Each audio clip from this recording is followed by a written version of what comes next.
Bengal Olympic অ্যাসোসিয়েশনে নির্বাচন ঘিরে কড়া নিরাপত্তা। ক্ষুদিরাম অনুশীলন কেন্দ্রে সকাল 11:30টায় শুরু হয়েছে নির্বাচন। সরাসরি চলে যাব আমাদের প্রতিনিধি সৌমিত্র রায়ের কাছে। সৌমিত্র,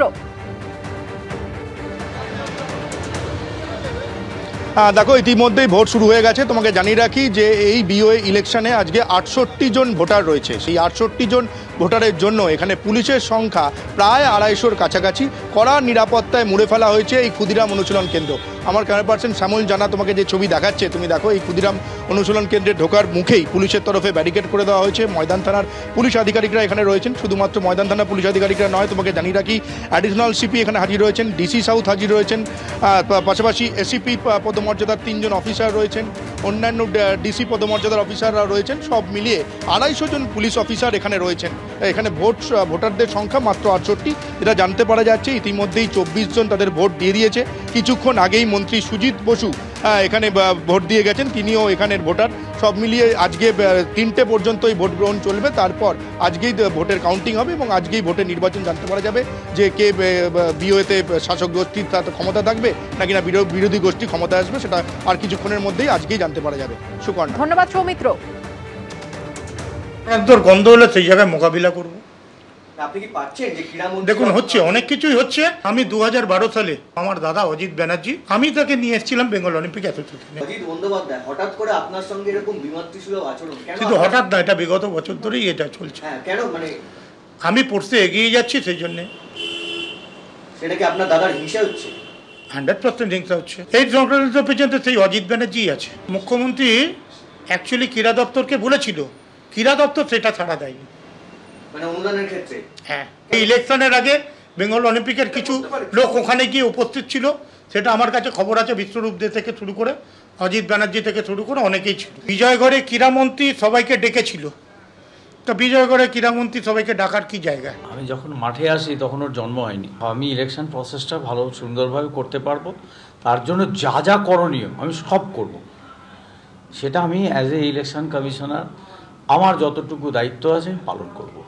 এখানে কারোর কথা আমি শুনবো না।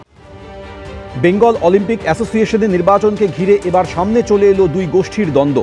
এর মধ্যে এক গোষ্ঠীর নেতা বাবুন বন্দ্যোপাধ্যায়, আরেক গোষ্ঠীর নেতা অজিত বন্দ্যোপাধ্যায়, যারা দুজনই মমতা বন্দ্যোপাধ্যায়ের ভাই। শুক্রবার বেঙ্গল অলিম্পিক অ্যাসোসিয়েশনের নির্বাচন। সেখানে সভাপতি পদে প্রার্থী হয়েছেন বাবুন বন্দ্যোপাধ্যায়, যিনি আগেও এই পদে ছিলেন। বেঙ্গল অলিম্পিক অ্যাসোসিয়েশনের নির্বাচনে ইলেকশন অফিসার অজিত বন্দ্যোপাধ্যায়। 4 বছর আগে অজিত বন্দ্যোপাধ্যায়কে হারিয়েই এই সংগঠনের সভাপতি নির্বাচিত হন বাবুন। এবার নির্বাচনের আগের দিন সেই অজিত বন্দ্যোপাধ্যায়ের বিরুদ্ধেই সরাসরি চক্রান্তের অভিযোগ তুলেছেন বাবুন বন্দ্যোপাধ্যায়। চক্রান্তর গন্ধ হলে সেই জায়গায় মোকাবিলা করব। আপনি কি পাচ্ছেন যে দেখুন হচ্ছে, অনেক কিছুই হচ্ছে। আমি 2012 সালে আমার দাদা অজিত ব্যানার্জি, আমি তাকে নিয়ে এসেছিলাম বেঙ্গল অলিম্পিক অ্যাসোসিয়েশনে। অজিত বন্দ্যোপাধ্যায় হঠাৎ করে আপনার সঙ্গে এরকম বিমাতৃসুলভ আচরণ কেন? শুধু হঠাৎ না, এটা বিগত বছর ধরেই এটা চলছে। হ্যাঁ, কেন? মানে আমি পড়তে এগিয়ে যাচ্ছি সেই জন্য। সেটা কি আপনার দাদার হিংসা হচ্ছে? 100% হিংসা হচ্ছে। এই সংক্রান্ত পেছনে সেই অজিত ব্যানার্জি আছে। দাদার পাশাপাশি ক্রীড়ামন্ত্রী অরূপ বিশ্বাসকেও নিশানা করেছেন বাবুন। মুখ্যমন্ত্রী অ্যাকচুয়ালি ক্রীড়া দপ্তরকে বলেছিল, ক্রীড়া দপ্তর সেটা ছাড়া দেয়নি। মানে অনুদানের ক্ষেত্রে? হ্যাঁ, এই ইলেকশনের আগে বেঙ্গল অলিম্পিকের কিছু লোক ওখানে গিয়ে উপস্থিত ছিল। সেটা আমার কাছে খবর আছে। বিশ্বরূপ দে থেকে শুরু করে অজিত ব্যানার্জি থেকে শুরু করে অনেকেই ছিল। বিজয়গড়ে ক্রীড়ামন্ত্রী সবাইকে ডেকেছিল। তো বিজয়গড়ে ক্রীড়ামন্ত্রী সবাইকে ডাকার কি জায়গা? ভাইয়ের অভিযোগের জবাবে পাল্টা কটাক্ষ ছুড়ে দিয়েছেন অজিত বন্দ্যোপাধ্যায়ও। আমি যখন মাঠে আসি তখন ওর জন্ম হয়নি। আমি ইলেকশন প্রসেসটা ভালো সুন্দরভাবে করতে পারবো, তার জন্য যা যা করণীয় আমি সব করব। সেটা আমি অ্যাজ এ ইলেকশন কমিশনার আমার যতটুকু দায়িত্ব আছে পালন করব। এখানে কারোর কথা আমি শুনবো না। বাবুন বন্দ্যোপাধ্যায়ের অভিযোগ প্রসঙ্গে ক্রীড়ামন্ত্রী অরূপ বিশ্বাসের সঙ্গে যোগাযোগ করা হলে তিনি মন্তব্য করতে রাজি হননি। শুক্রবার ক্ষুদিরাম অনুশীলন কেন্দ্রে বেঙ্গল অলিম্পিক অ্যাসোসিয়েশনের নির্বাচন। সৌমিত্র রায়, এবিপি আনন্দ, কলকাতা।